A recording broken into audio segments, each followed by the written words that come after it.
ক্যাটরিনার অন্তঃসত্ত্বার গুঞ্জনের মধ্যে বড় খবর দিলেন নেহা।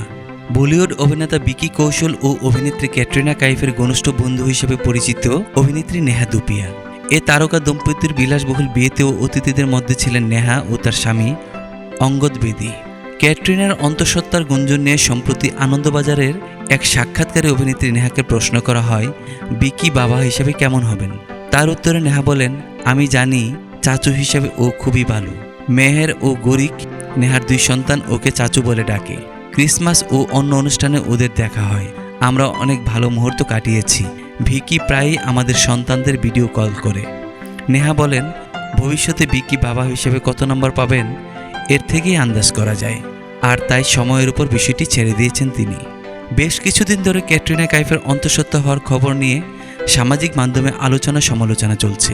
যদিও ব্যাড নিউজ ছবির প্রচারের সময় বিকি কৌশল জানিয়েছিলেন সময় মতো তিনি সুখবর দেবেন। এখন এমন কিছু ঘটেনি। তবে আম্বানিদের বিয়েতে ক্যাটরিনার শাড়ি পরার ধরন দেখে নেটিজেনদের মাঝে সমালোচনা আরও বাড়ে। এসবের মধ্যে নেহা ধুপিয়া জানালেন ভবিষ্যতে বাবা হওয়ার জন্য কতটা প্রস্তুত ভিকি। অনন্ত আম্বানি ও রাধিকা মার্চেন্টের বিয়েতে লাল রঙের শাড়ি ও ফুলহাতা ব্লাউজ পরতে দেখা গিয়েছিল ক্যাটরিনা কাইফকে।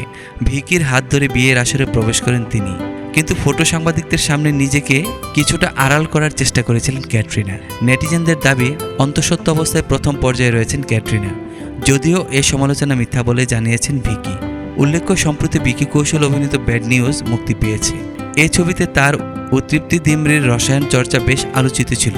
ছবিটি এখন পর্যন্ত 100 কোটি রুপি ব্যবসা করেছে বক্স অফিসে।